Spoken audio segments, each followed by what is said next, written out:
Hello and welcome back to Axway Online Classes YouTube channel and to the preview of the 44 series of Solomon. My name is Anita Mohan and I'm going to explain to you what this workshop is about.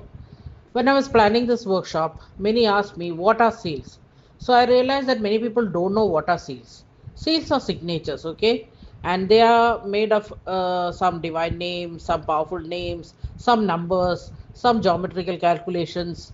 So they have a particular power and they are the property of King Solomon. Now people asked, who is King Solomon? Then we have to start from the story of Solomon. Solomon was the king of Israel. He was the second son of King David of Israel. So that is King Solomon. He was a man who was very rich. He had a lot of powers, and among his powers, he had some exceptionally magical powers. Then the question came about how did King Solomon get these magical powers? Magical powers were given to King Solomon by God in a dream. King Solomon was a very good king. So he ruled his kingdom in a very good way. He looked after his people. He built the first temple in Israel for the God of Israel. So the God was very pleased at that time.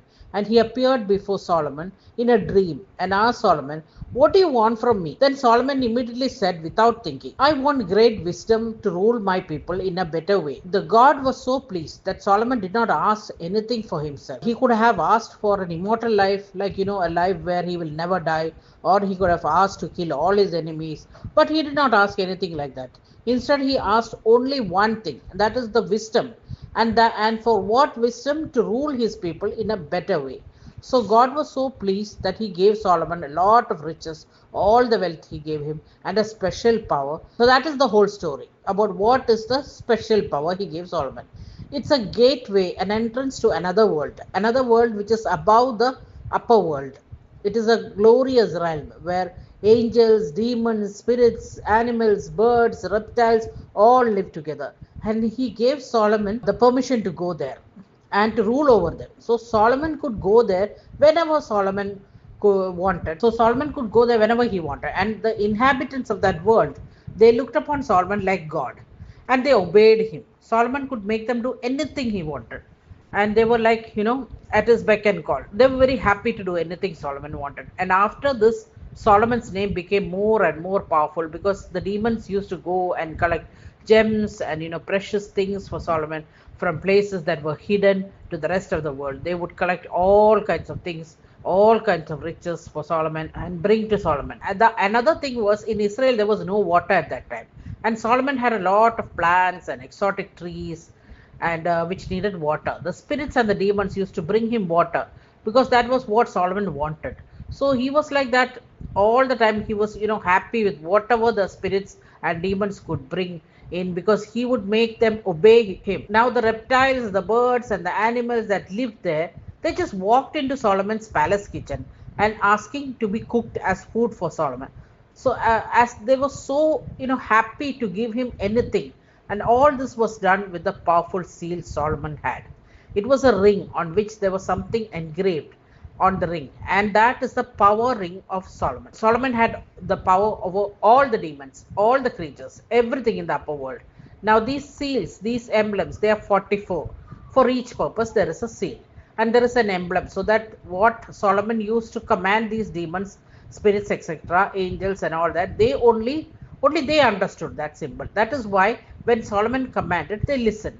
So that is what we are going to learn in the 44 Seals of Solomon workshop. Now I will explain in Hindi. मैंने Solomon Seals का workshop पहला batch 2022 में किया है. तो उस वक्त जब मैंने प्लान किया, जब मैंने एक ऐड दिया, तो सब लोग मुझसे पूछा कि ये सोलोमन का सील्स ये क्या है, सील्स क्या है.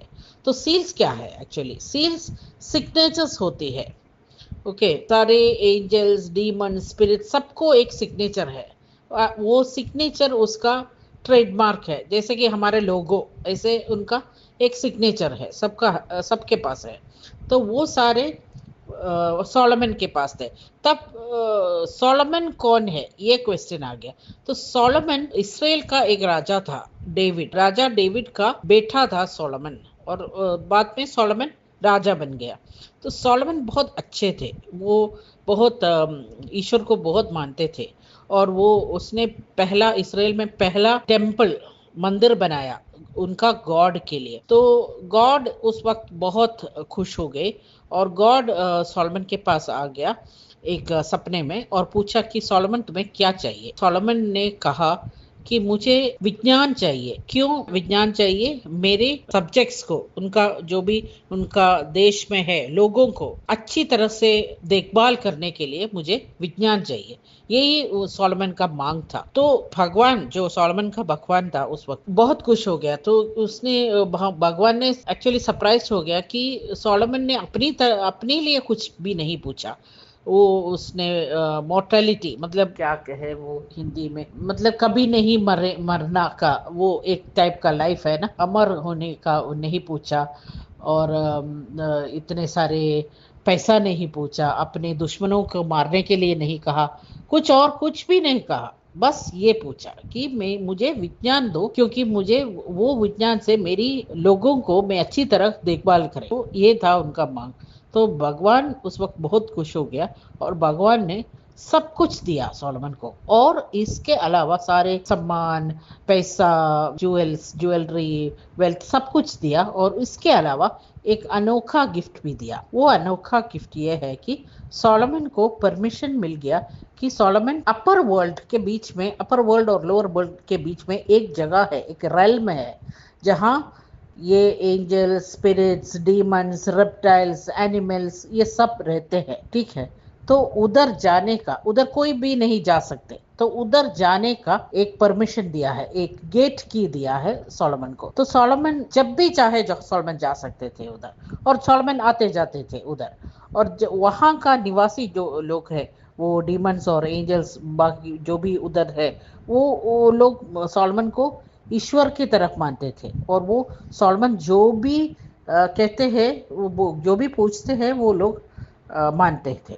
और सोलोमन का हर कोई काम वो लोग करते थे, और वो उनको बहुत खुशी होती है कि सोलोमन का काम करने। तो सोलोमन ने उनकी हेल्प से वो पूरी तरह वो मंदिर बनाया। और उस वक्त सोलोमन के पास बहुत सारे पौधे थे, और बहुत अनोखी पौधे और ट्रीज थे। तो उनके लिए बहुत ज्यादा पानी चाहिए, और उस वक्त इसराइल में पानी नहीं था। तो वो ये डीमंस जो है वो पानी लेके आते हैं सोलोमन के लिए। वो सोचते थे कि सोलोमन के लिए क्या करें, सोलोमन को क्या चाहिए। तो जो भी सोलोमन को चाहिए वो देने के लिए तैयार थे। और उधर जो भी उस एरिया में जो भी वो रेप्टाइल्स थे, वो एनिमल्स थे, वो खुशी खुशी सोलोमन के किचन में चले जाते थे कि हमें मार के खाना बनाओ, ऐसे कह के। क्योंकि वो उनको उसमें खुशी मिलता था कि सोलोमन की खुशी क्या है, उसमें उनको खुशी मिलता था। तो ये था सोलोमन की कहानी। और ये सब सोलोमन कैसे करते थे? सोलोमन के पास एक रिंग था, उसमें कुछ अल्फाबेट्स थे, कुछ मंत्र थे। वो उसके जरिए सोलोमन जो भी चाहते थे वो कर सकते थे। किसको भी ओबे करना है वो सोलोमन करवा सकते थे। किसी से भी कोई भी काम सोलोमन करवा सकते थे, ये उनके पास जो भी वो सील था उसके जरिए। और ये जो डीमंस, एंजल्स, ये सब को सिर्फ इसका वो सील का अंदर जो भी लिखा है वो ही वो समझता है। इसलिए वो जब भी सोलोमन कुछ भी कहते वो मान जाते हैं। तो ये है हमारा वर्कशॉप का एक छोटा सा झलक। तो अगर आपको ज्वाइन करना है, एक्चुअली हमारे पास अभी हिंदी में नहीं है, ये प्रोफेशनल कोर्स नहीं है। मैं ट्राई करती हूँ, अगर हो सके तो बना होगी, लेकिन छोटा क्लास है जो प्रोफेशनल्स नहीं है, आम लोगों के लिए एक कोर्स है सेल्फ चार्जिंग और एक्टिवेशन का। वो कोर्स हमारे पास हिंदी और इंग्लिश दोनों में है। और वो बड़ा कोर्स जो प्रोफेशनल्स के लिए है, जो चार्जिंग एंड एक्टिवेशन किसी और को करके देने के लिए, वो कोर्स सिर्फ इंग्लिश में है। तो अगर किसी को ज्वाइन करना है तो मुझे कांटेक्ट करना please. Thank you so much. Please subscribe to our channel, hit the bell icon and like and share the video. Thank you so much.